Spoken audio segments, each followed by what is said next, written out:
मेरे चंदा मेरे नन्हे, तुझे अपनी गोदी में कैसे बिठाऊं।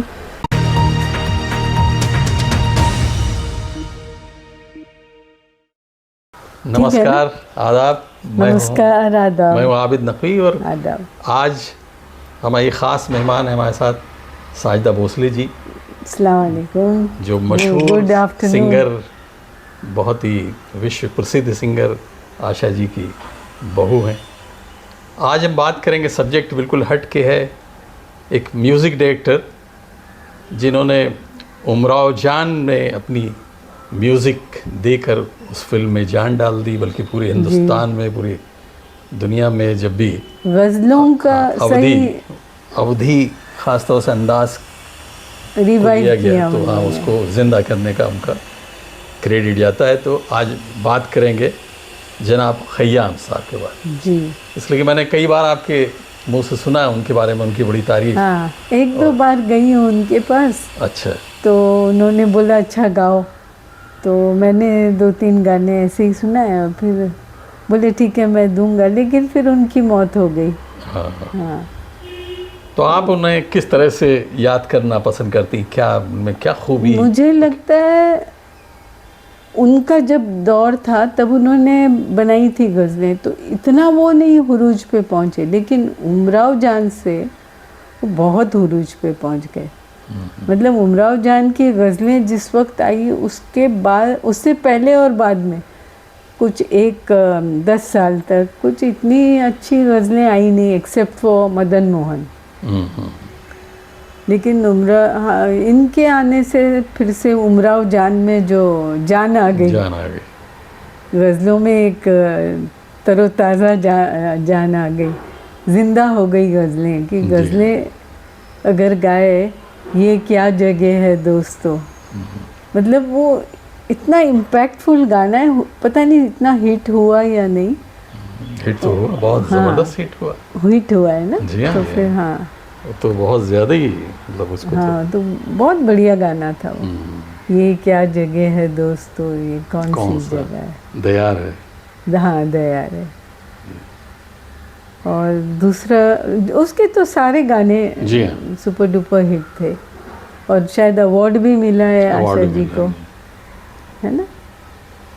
एंड जब उनका रिकॉर्ड हुआ ये गाना, तो तब मैंने बोला था देखना, आई इस गाने में तो आपको अवार्ड मिलना ही मिलना है, और सच्ची ऐसे ही हुआ। मतलब आई डिडंट प्रिडिक्ट, बट वो टाइम पे इस तरह की गज़लें बनना बहुत मुश्किल था। मुश्किल मतलब आप सुनते ही नहीं थे, मदन मोहन जी को छोड़ के जी। हार्डली सारे धम धुम गाने आते थे, और वो हिट होते थे। Obviously producers, directors, music directors, वो भी वही चाहते होंगे ना, जो पब्लिक चाहती है वो उसी को हिट करते। लेकिन उमराव जान एक अलग ही पहचान बना लिया। उनके, मुझे लगता है खय्याम जी एक अलग ही इसके थे। वो उन्होंने कभी अच्छी चीज़ को अहमियत दी, गज़ल को अहमियत दी, और फिर वो बने। तो आप तो कई बार आपका जाना भी हुआ, मुलाकात भी की। हाँ, खय्याम जी के घर भी शायद मैं 2-4 बार गई हूँ, काफ़ी गई हूँ उनके घर। उनकी जो वाइफ है वो भी अच्छा गाती है।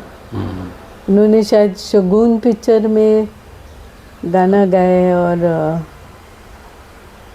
उमराव जान में भी 2-3 है उनके अच्छे गाने। अच्छा। अच्छा, उनके गाने उसमें भी लिए गए। तो आपको वैसे खय्याम साहब किस तरह से, कौन से गाने से आप जो है गुनगुना के याद करना पसंद करते हैं, किस, तो थोड़ा सा उसके बारे में जो है। मेरे चंदा मेरे चंदा मेरे नन्हे, तुझे अपनी गोदी में कैसे बिठाऊं, सूनी गोदी में कैसे खिलाऊं, दूर जाना है नन्हे फरिश्ते, राह में तू कहीं खो न जाना,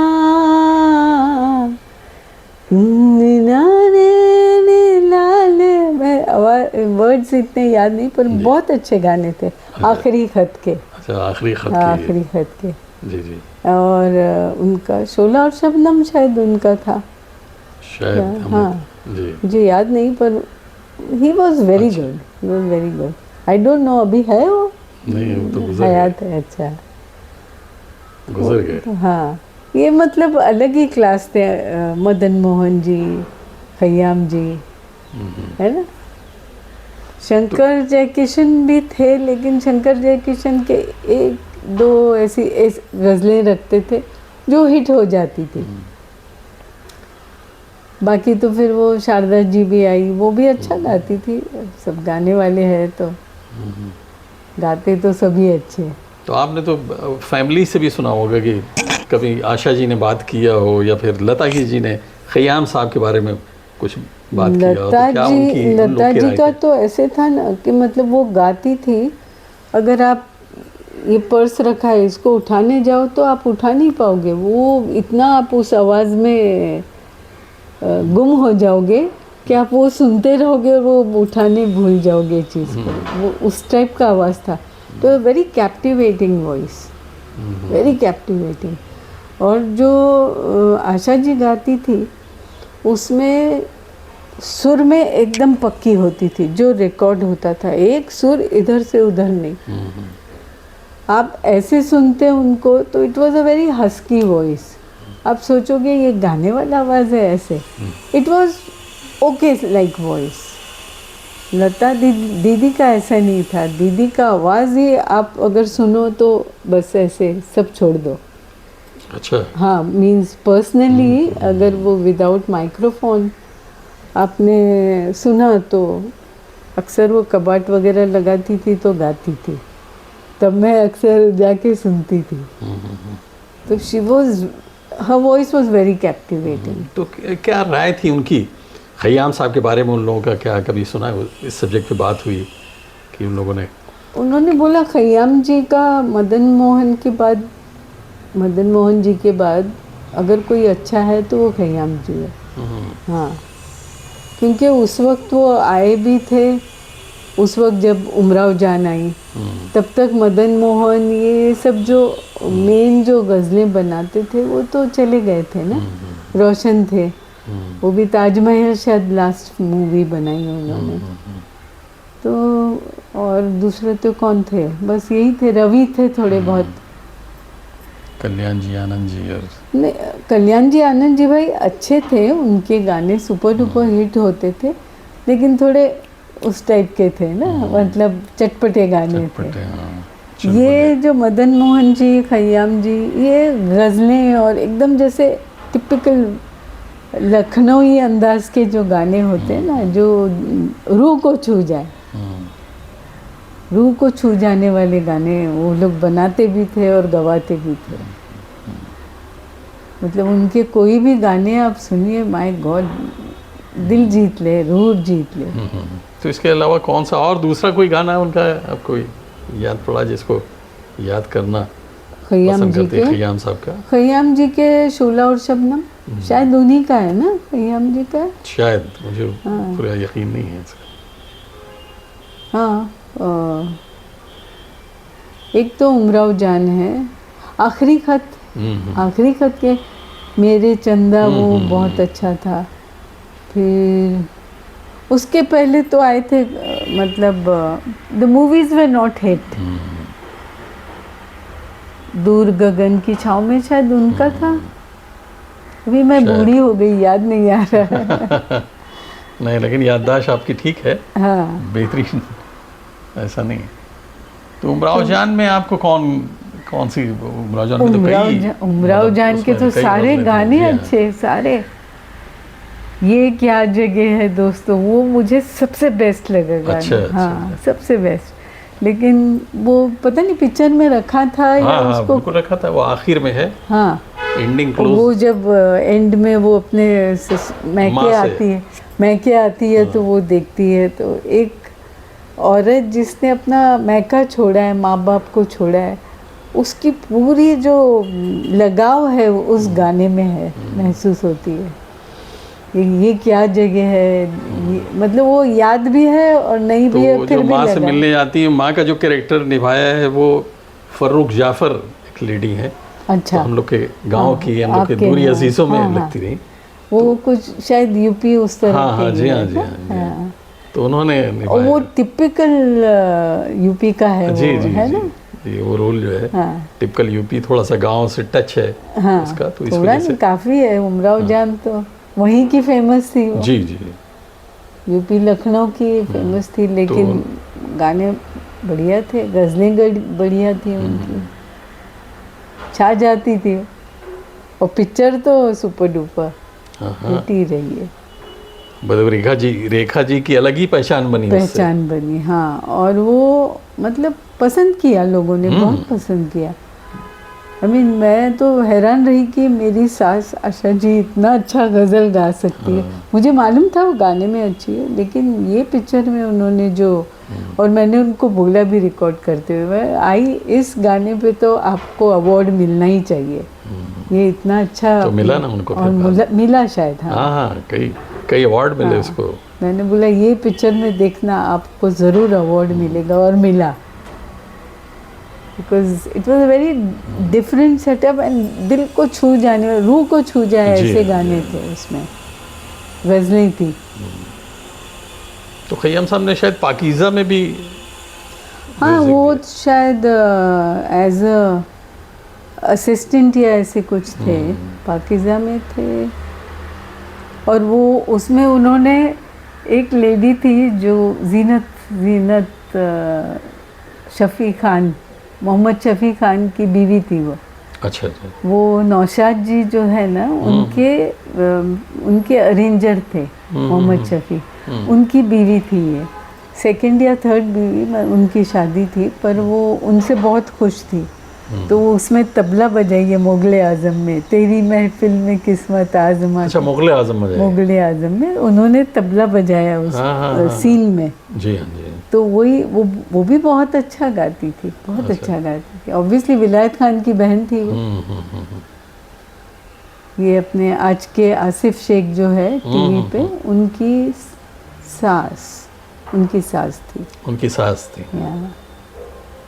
उनकी सास तो हैं बाहयात या गुजर गई? वो गुजर गई, और उनकी बेटी भी गुजर गई। उनकी बेटी मेरी अच्छी दोस्त, she was very senior to me, but वो नेशनल कॉलेज से कुछ साइंस की उसने रिप्रेजेंट किया था अपनी कॉलेज को, मैंने पाला कॉलेज को रिप्रेजेंट किया था। फिर अच्छा। हम दोनों, कोई कुछ प्रोग्राम था कॉलेज का, इंटर कॉलेजिएट प्रोग्राम था, तो उसमें मैं उसको मिली और हम दोनों दोस्त हो गए।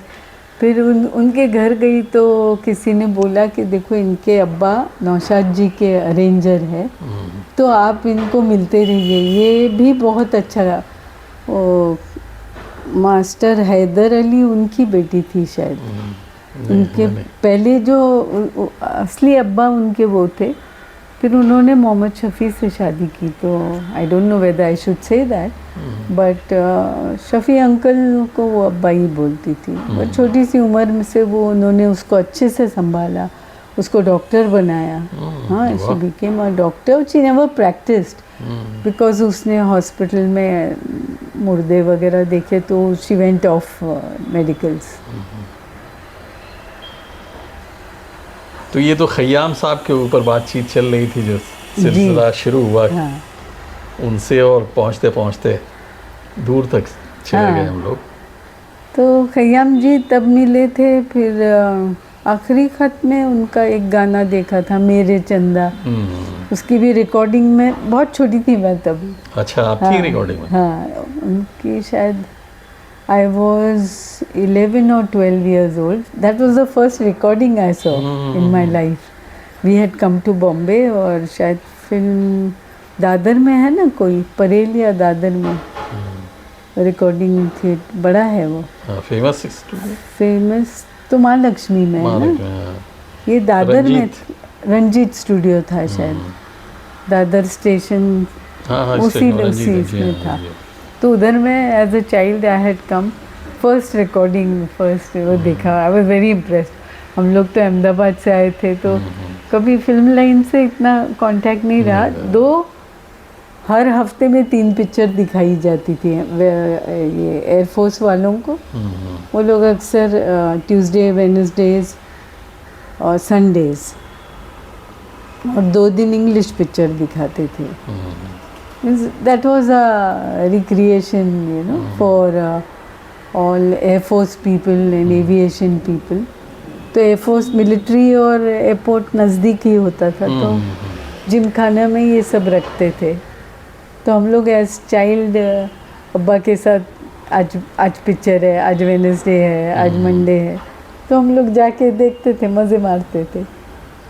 ये उस दिन मम्मी भी अच्छा खाना बनाती थी हाँ, कि रात को आके अच्छे से खाएंगे, ऐसे होता था। It was a different life, क्योंकि क्या है ना, Ahmedabad was a very sort of a forest area, because border था और जंगल के इस तरफ था। जो कॉलोनी थी, हार्डली 28-30 बंगले थे जो ऑफिसर्स को देते थे वो लोग। तो वो लोग वहाँ रहते थे। तो पास टाइम क्या होता था, ये जिमखाना क्लब में 2-3 दिन पिक्चर दे दिए, उधर जाके वो पास टाइम, फिर खेल वगैरह होते थे, रेसेस होती थी। तो that was a different life. तो आपको भी तो इंटरेस्ट मुझे लगता है सिंगिंग में थोड़ा सा बढ़ गया था। सिंगिंग क्या होता था ना, हम लोगों को जो पिक्चर्स दिखाते थे हफ्ते में 3 दिन, और जो मैं भूलती नहीं थी, जो ओल्ड पिक्चर्स दिखाते थे वो एक बार गाना सुन लिया तो वो याद रखती थी, तो वो घर आके फिर मैं गाती थी हाँ। लेकिन क्या उस टाइम ऐसे था ना, गाने नहीं देते थे, लोग बोलते थे नहीं नहीं ये अच्छी लाइन नहीं है, पढ़ाई में ध्यान दो। तो हम लोग पढ़ाई में ध्यान, फिर स्कूल के प्रोग्राम्स में 1-2 गाने ऐसे एनुअल फंक्शन में गा लिया, वो भी 10th स्टैंडर्ड 11th 8th से 8th में गाए, फिर 9th 10th में ऐसे गाते थे बस। फिर तो बॉम्बे आए तो यहाँ की लाइफ ही अलग थी।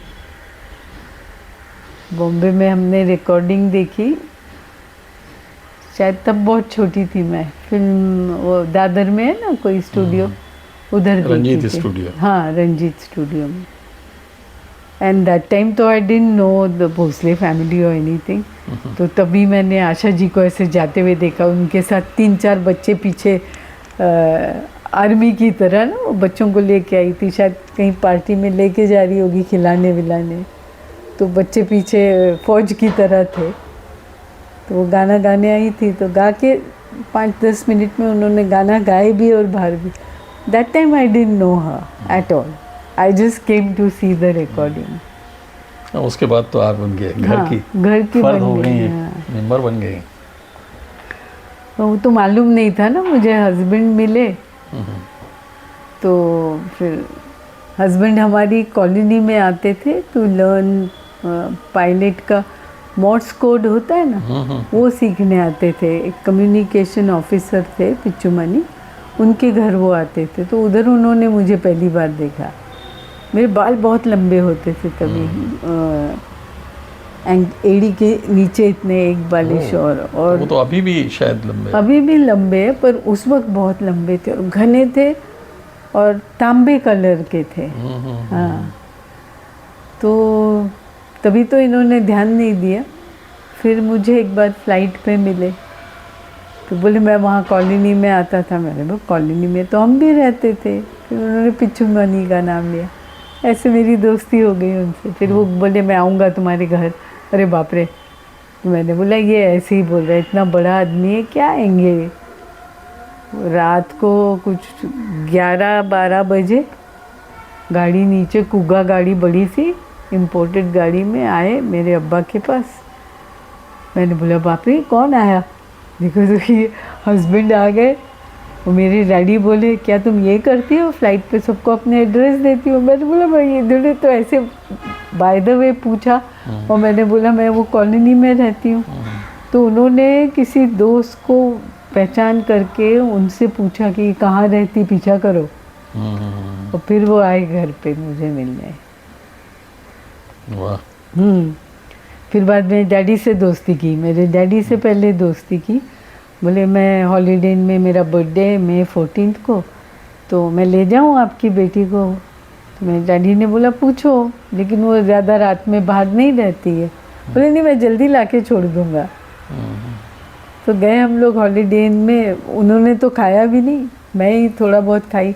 पर first time you meeting someone, you can't eat, ज़्यादा नहीं खा सकते ना। तो मैं बस बात की थोड़ी देर, शायद 45 मिनट्स।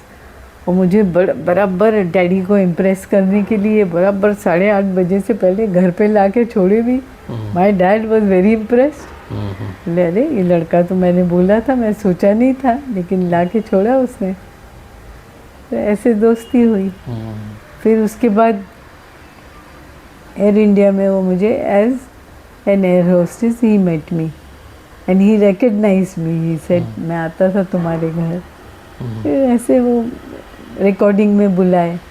माँ बोले मेरी मम्मी की रिकॉर्डिंग है तो तुम आओ।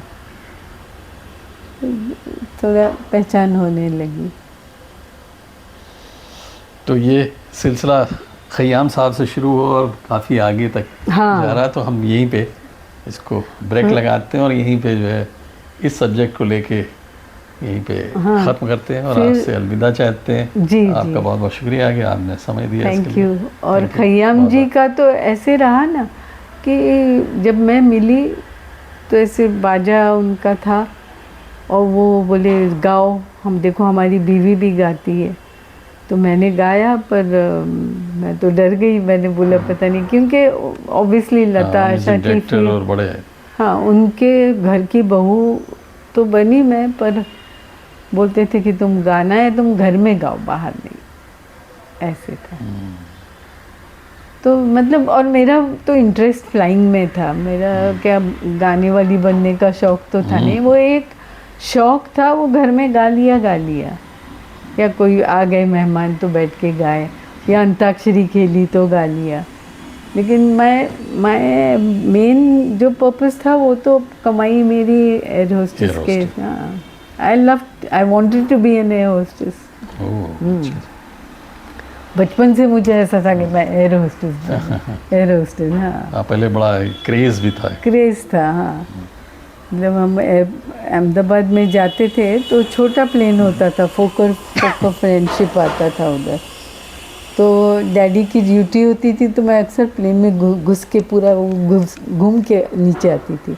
सिक्योरिटी इतनी टाइट नहीं होती थी तभी, क्योंकि एयरपोर्ट से मैं अंदर घुस लेती थी। तो अभी थोड़ा सा इसको जो है रोकते हैं। बहुत बहुत शुक्रिया आपका। Thank you so much. बातचीत सिलसिला जारी है। तब तक के लिए नमस्कार। नमस्कार।